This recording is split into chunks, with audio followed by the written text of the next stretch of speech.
Welcome back for another episode of Errant Adventures, the solo actual play podcast where stories are told at the speed of dice. With me, Steve Morrison, your game master and solo player.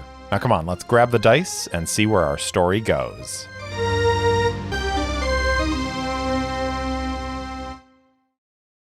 Welcome back for episode 4 of my Stoneburner miniseries, as we continue playing Stoneburner by Fari RPGs. When last we left our heroes, Urin Stardoom and his cousin Valrar Goldendelver were facing off against dwarves from House Darkenaxe, who had arrived to lay claim to this mine. Through a series of negotiations, Valrar and Urin were able to secure an old alliance with House Darkenaxe and keep things from spiraling into a fight. As part of the alliance, Urin made Zar, the small goblin that they encountered, a foreman of the mine, much to the chagrin of the Darkenaxe dwarves. Valrar and the Darkenaxe leader Dwahar Greyjaw remained in the cavern to continue negotiations, while Urin Stardoom continued his exploration of this asteroid in the Long Belt. Joining him was Zar, the goblin, who was afraid to remain in the room with these other dwarves, since Urin was the one who stood up for him. So together they make their way through the tunnels. They find another chamber that has some mining shafts coming off of it and some sort of like mining records office that Urin is able to recover some documents from. They continue into the next room, which is this huge cavernous chamber with this fissure running down the middle of it, where there's magma flowing down below and what appear to be these quartz growths on the side of the walls that quickly Urin realizes are Glorburb nests, and he is beset on all sides by these skittering creatures with 10 legs and carapaced bodies and acidic ooze dripping off of them. And he begins to fight them and is making progress against them when one starts to sneak up behind him. And then a shot rings out from the other side of the cavern, and he sees a figure that he probably didn't think he was going to see again, certainly not here in this mine. He recognized her as Zelthia Stillrose, the elf bounty hunter he was partnered with when he worked for the Bounty Hunters Guild. So as we pick back up in this moment, he is staring across and he's like, Zelthia Stillrose, what are you doing here? This lithe elven figure turns and, fires again, and another Glorburb splatters across the wall. And she says, "Now is not the time for conversation, Rin. Quickly, let us dispatch these creatures, then we may speak." Right. And he's going to turn back to the task at hand. There are more Glorburbs crawling up the walls of this crevice, this fissure, and they are closing in on him. And we are doing this as a challenge, and it is a perilous challenge, so it requires 8 successes. We have currently gotten 3 out of those 8 successes, so let us continue as he is going to use his dexterity. He's going to fire a couple more shots with his rifle, and we'll roll a d6 here. A 5, which is another success. So he is going to dig, as he is firing his shots, and they are taking out the smaller of these Glorburbs. That first one that he saw was this huge sort of towering thing. There are smaller ones that are crawling up the walls as well. There are dozens of them in this room, and they're encroaching towards him. So we mark his dexterity down from a D6 to a D4. He got a success, but they are starting to close in around him. It's looking a little rough at the moment. He's got D4s all the way down in his abilities, and his mining laser is a D4 as well. So he could use that once more, and then he would be done with it. His lance rune doesn't really do anything for him because he's not trying to track any of these creatures. So it might be time to catch our breath. Catching your breath is a sort of short rest mechanic where you take a brief break in the tension, and it can be done at any time, even during combat. And then when you catch your breath, you have to introduce a new complication to the scene. So I think I'm going to do that. So we're going to reset the dexterity back up to 8. Willpower goes back to a D6. And then we are going to introduce a complication to the scene. And to do that, I think we're going to roll on the World Sparks. Give ourselves an idea. 2 and 4. Friends. 1 and 4. Friend's life. Oh, okay. So the complication here is that I think that friend's life is in danger. Now, the obvious one would be Zelthia Stillrose, but we don't go obvious here. So Urin takes this moment, he's catching his breath, they're closing in, and maybe he throws out some sort of device that is emitting a noise, even for a moment, that repels them.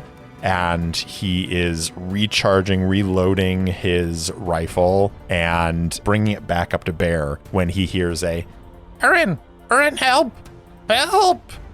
And Urin Stardoom turns and sees that there are 2 of those smaller glorburbs that have cornered Zar. And Zar has this little stun prod out, and he's trying to fend it off. And these long, tendrily pinchers are reaching out and snapping at him. And he's like, no, get back.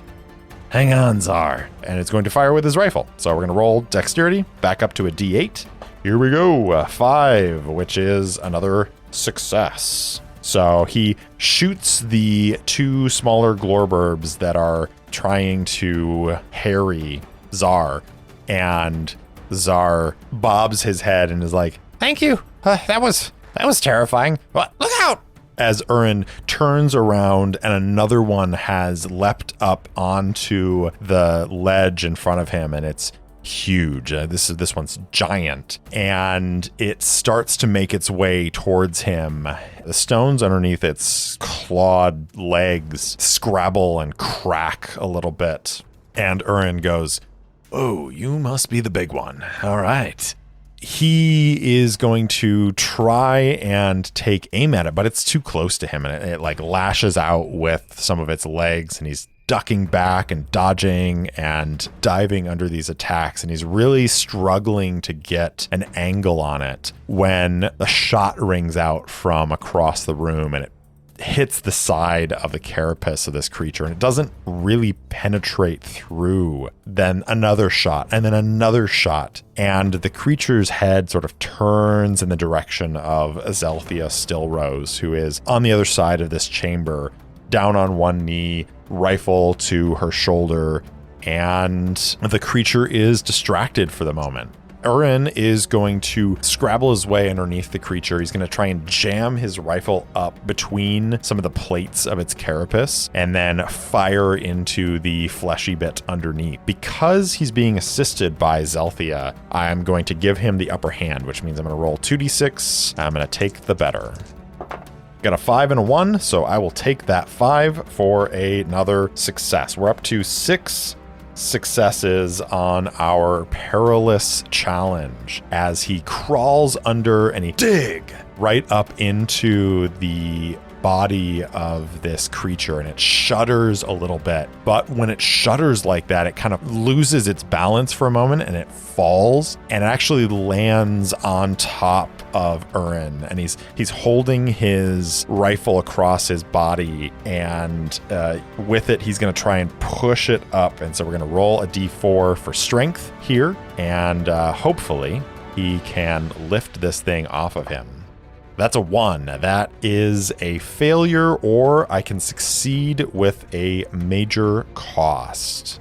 I mean, I'm going to say that we're going to succeed, but with a major cost. So because it is a major cost, I think he's going to take 3 hits to his resilience. So that takes him all the way down to 1 resilience as he pushes the creature up, but where he shot through, this acidic blood is spilling out over him, and it's seeping around and into the crevices of his suit, and his skin is burning, and he's just like, ah, as he lifts this thing off and kind of tosses it to the side. He rolls up to his feet, and it is shuddering, and it seems like it's trying to get back up onto its legs, and he walks over.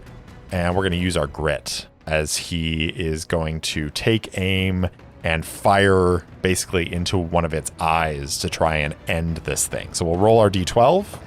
It's a 6, so that is a success. We've only got 7 out of 8 successes so far, so we're not out of the woods yet. But he walks up, chambers around, and dig into the thing's head. And this massive glorburb stops twitching.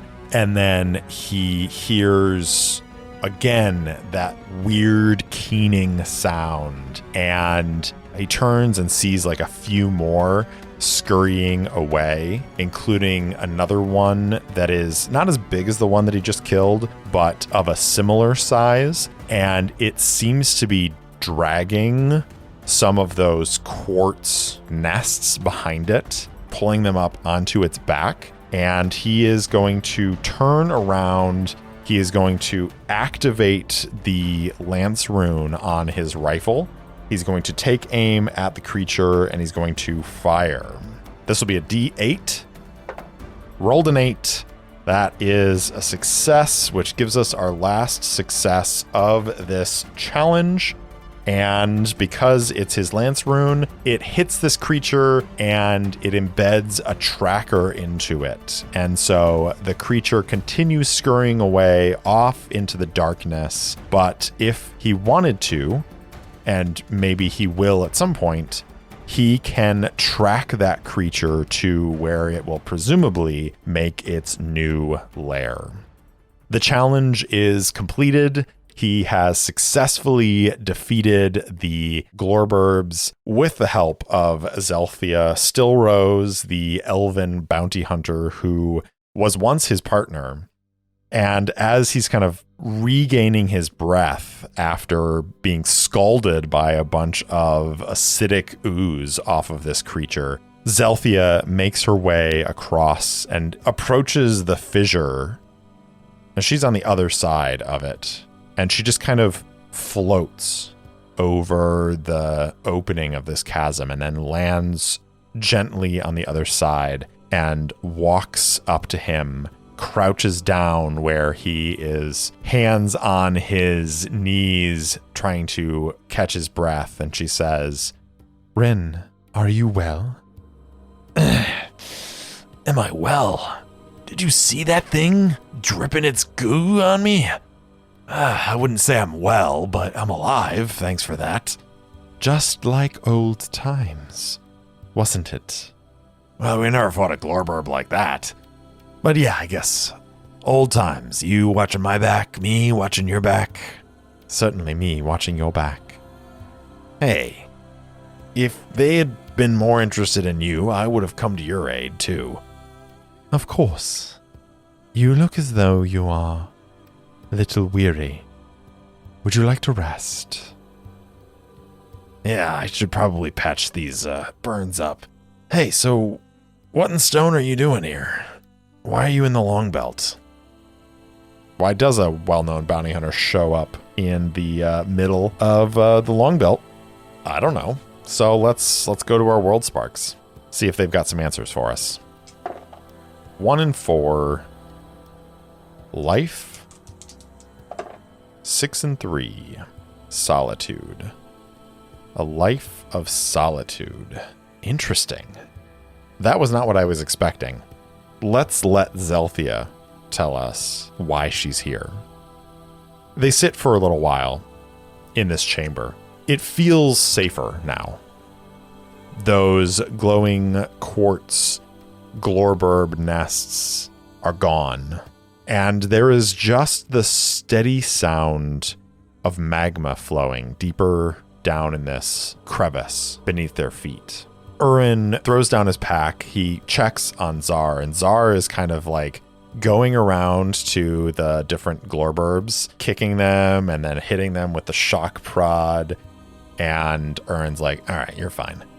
Noticeably, I think Zar is continually turning and sort of looking at Zelthia, who is this tall, willowy figure with rich, luscious skin and flowing hair and tapered ears and eyes that are like the stars themselves. And Zar is like, Pretty lady. Yes, pretty lady. And is just kind of talking to himself. And Urin sets down his pack and he pulls out his healing kit. Zelthia crouches down next to him and takes it from him and pulls out some salves and begins applying them to Urin's head where some of those burns are showing up. She says, "So, you're in the company of a goblin. A curious direction for your life to go." Yeah, well, Zar's not so bad. He's my new foreman of the mine here. She laughs, and it's a clear, crystalline laugh. And hearing it again makes Urin laugh. And he's like, yeah, it's been a little bit of a wild ride, but here we are. More importantly, though, Zell, why are you here? What brings you to the Long Belt? At this, she grows serious, and she looks down at him, and she says, "Ren, we were good partners together. We did well, hunting our prey. When we returned with our last quarry, and you announced that you were leaving the guild, I understood. I understood the call of returning home and honoring your family. I respected it, and then I realized that I didn't want to continue hunting without you. It wasn't as much fun. I had a few other opportunities to partner with other hunters, but none of them were you. I thought maybe I would come along, see if I could find you here in the Long Belt. You do have a penchant for getting yourself into trouble, and I thought perhaps I could find you and lend you some aid, and perhaps together we could hunt whatever it is you're hunting. I owe you that much, after all, for the praise that I received and you did not for our last capture. I owe you so much, Ren. Will you let me join your expedition?" Urin Stardoom stares at her for probably what feels like hours, but is really only a couple seconds. And then he's like, "Well, yeah, Zell, of course. Of course you can join the expedition. I never even thought to ask. I'm sorry. I wouldn't have realized that you would want to come out here to an asteroid belt and hunt through some mines, but yeah, of course, if you want to join the expedition, you're welcome. In fact, I could use your help. We got demons up in this place." "Demons, you say?" "Yeah, well, at least a demon. I ran into one when I first arrived. I haven't seen any more since then, but I've got a feeling that that's not going to last." She smiles and says, "Well, then, if you'll have me, I would happily hunt some demons with you." "All right. Yeah, welcome aboard." And with that, Zelthia Stillrose has joined this expedition. So we are going to take a moment and rest. So if you're in a secure space and have time in front of you, you can take the time to rest. When you rest, reset your skills, artifacts, and resilience to their initial values and clear your grit usage. So we're going to reset our dexterity to D8. We're going to reset our lance rune to a D8. We are going to clear the grit usage, and we're going to give ourselves 3 resilience back. So we're sitting at 4 out of 4 resilience now, and I think we could probably take a little bit of time and loot this room. So roll a D8, see what we get. A 3, a D4 item. So we're going to call this a Glorburb Pincer at a D4. And I think we've just got one more point of interest to explore. And then we will have fully explored this first sector of Kazab Baram.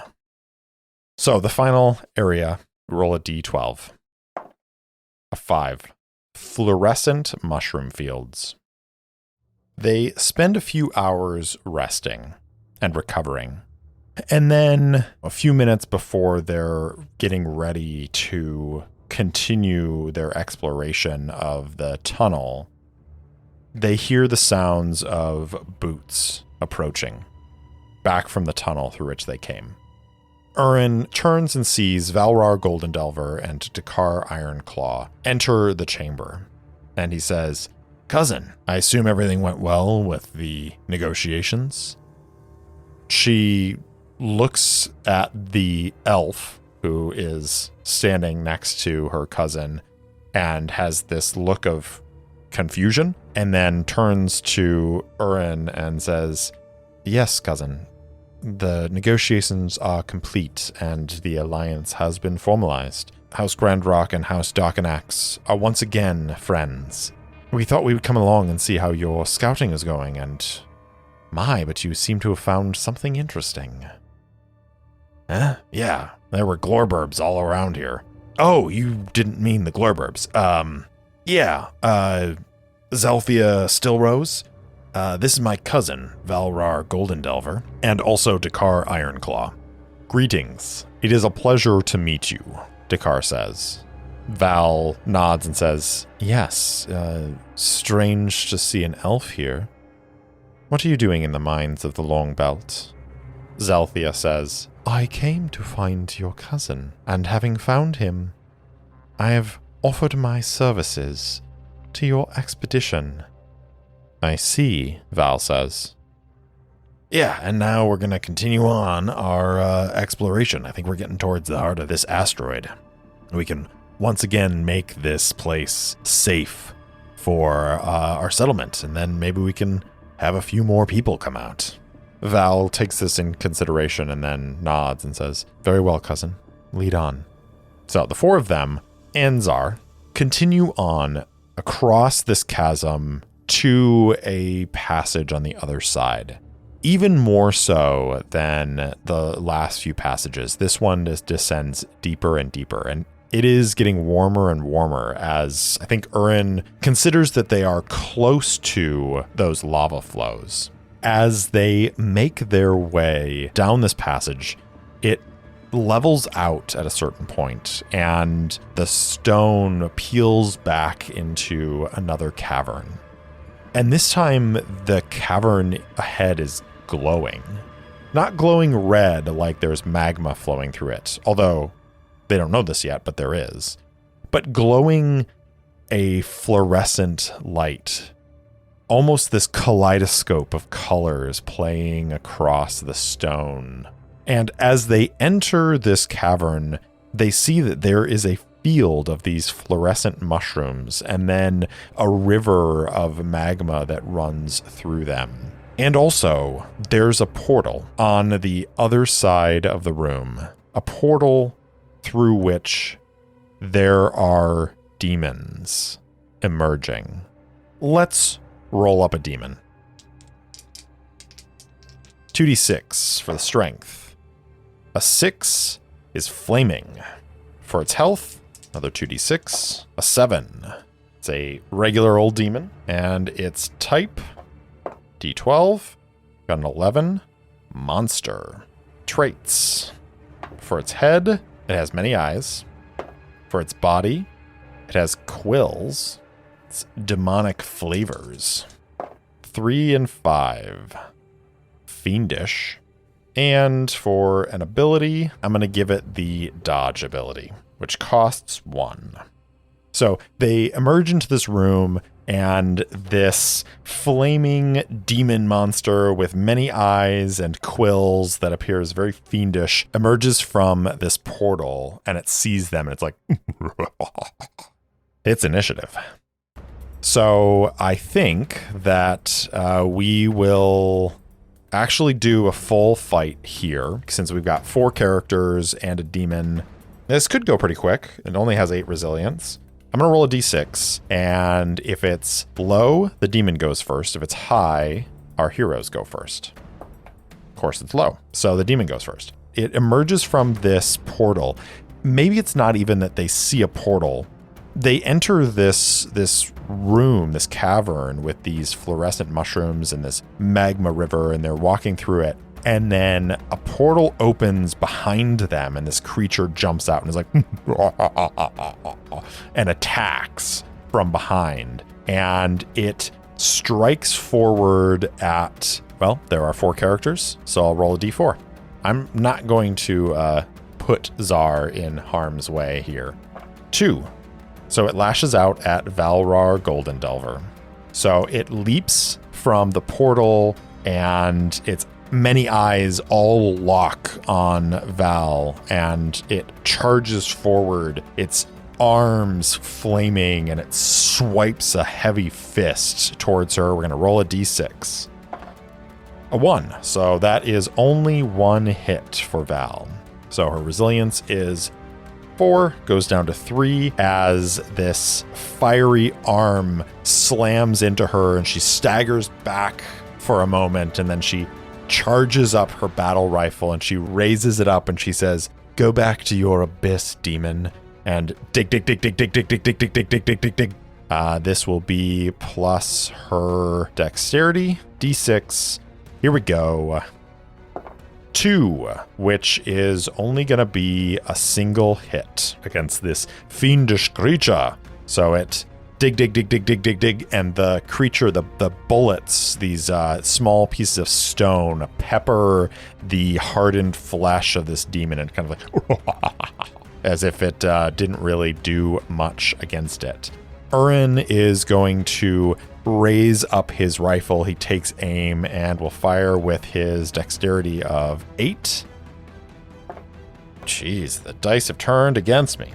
So that's another 1. So that will only be 1 hit as the shot just ricochets off of the creature's shoulder. Dakar Ironclaw steps forward, gets in close, and is going to fire with his explosive bullets from his shotgun. Be a d8 for this one. Another 1. So we're at 3 hits on this 8 resilience demon as the shotgun goes dig, and it explodes across the creature's body. But those explosive bullets don't seem to have done a whole lot against this fiendish demon. And now Zelthia Stillrose, who I have statted out as a sinker. So she draws out a small disc and tosses it up in the air. It begins to whir to life as a small turret pops out of it and takes a few shots. And so she's going to use her Emberwing rune, which is her drone turret. D6, a 2. That is just another single hit on this demon. Okay, so the demon takes another hit. And it speaks in demonic tones. And it is its turn. Another D4 to determine its target. 3. This time it is Dakar Ironclaw. So Dakar is standing closest to it, I think, because he's got his shield, he's got his shotgun, and he is standing there reloading his shotgun as the demon reaches over and tries to slam him down into the ground. Ground this dwarf into the rock. And we will roll another d6 for our demon here. 2. So that is going to be 1 hit to Dakar's 3 resilience. So thankfully, the demon is also having a hard time rolling. The strike comes down. Dakar is able to raise his shield up and interfere with it enough to drop to one knee. And then he is going to raise up his shotgun and dig and fire once more, this time with a d4 for that coal wash rune. 2, so another hit. So we're up to 5 out of 8 resilience for the demon.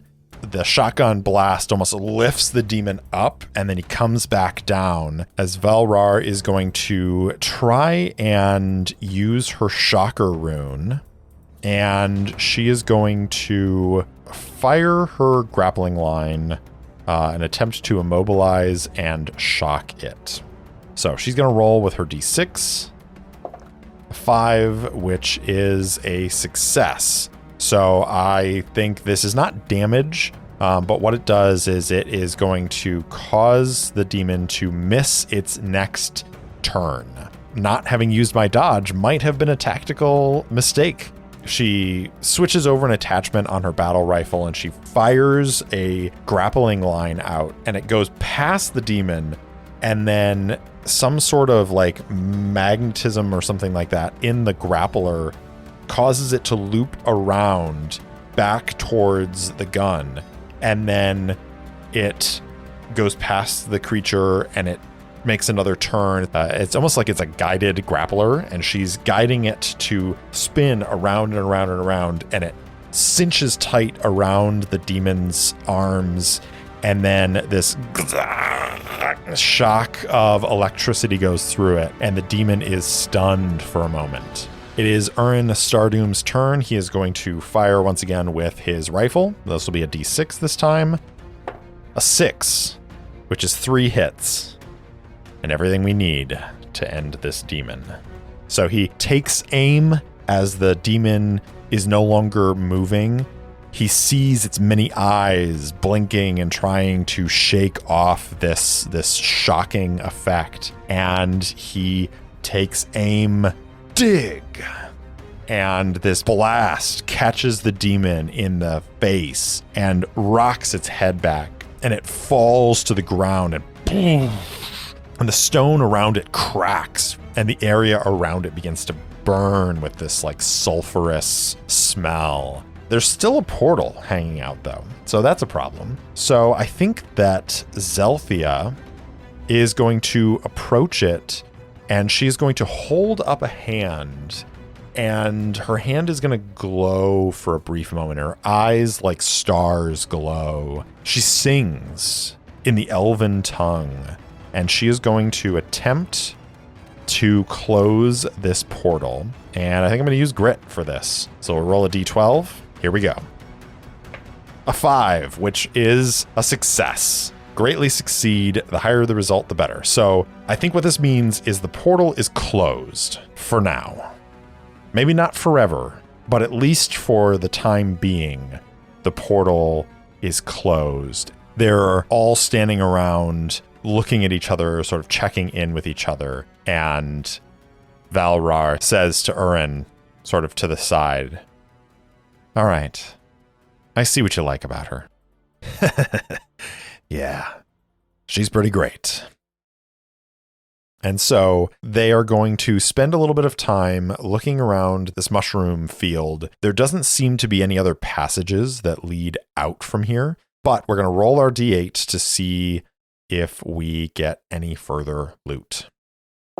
A 3, a d4 item. So let's say some mushroom pods as a d4 item. They have successfully explored this first sector of Kazab Baram. There are probably more tunnels to explore. There are more dangers to discover.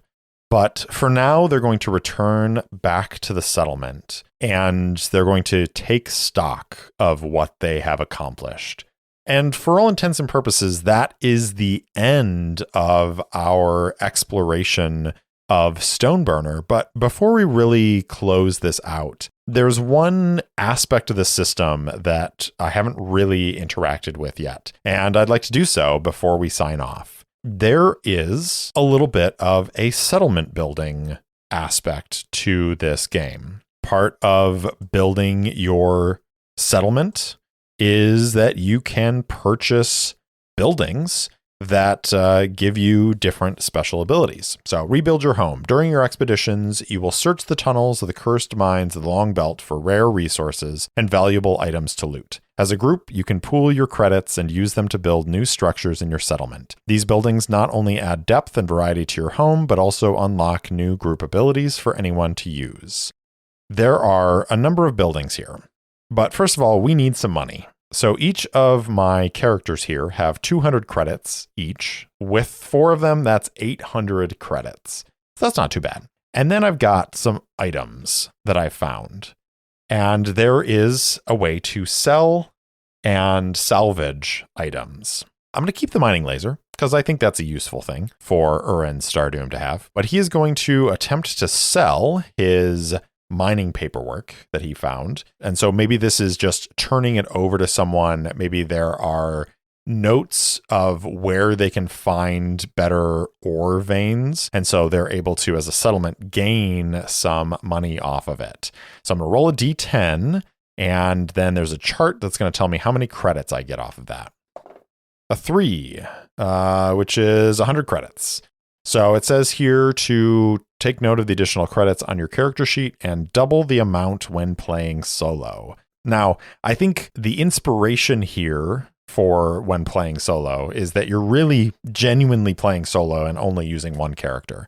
And because I sort of built out some other characters, I'm just going to leave it at the base rules that I get whatever the die roll says. So I'm going to get plus 100 credits. And I can remove that from there.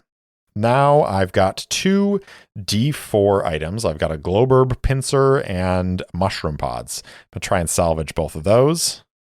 The Glowburb pincer gets 100 credits off of that and get 50 credits off of the mushroom pods. So that'll be plus 150. So that brings Urin Stardoom's final credit score up to 450 credits plus 600 credits. So they've got about 1,000 credits to play with. If we look at our buildings, the buildings we have access to are the tavern, the library, the armory, the infirmary, the cemetery, the ship bay, the farms, the foundry, the dwarven co-op, and the great hall. Each of those has different costs associated with them and also different abilities associated with them as well. And because I'm just a basic old dwarf, I'm going to build the tavern for 1,000 credits. So I'm going to knock everybody's credits down to 0 except for the 50 credits that Urin's got. It takes about a week in game for a building to be constructed. Once the building is constructed, my characters have access to the tavern's ability, which gives a single reroll per session for anyone at the table to use when failing a check to make sure they can come back to the tavern with epic stories. So as we close this out, we see this dwarven settlement on one of the outer asteroids of the Long Belt. Valrar Golden Delver, Urin Stardoom, Dakar Ironclaw, Zelthia Stillrose, and even the dwarves from House Darken Axe are present in this tavern as it has been recommissioned. They're sitting around, they're drinking, they're telling stories, they're enjoying themselves. And I think a few more ships have arrived with more dwarves.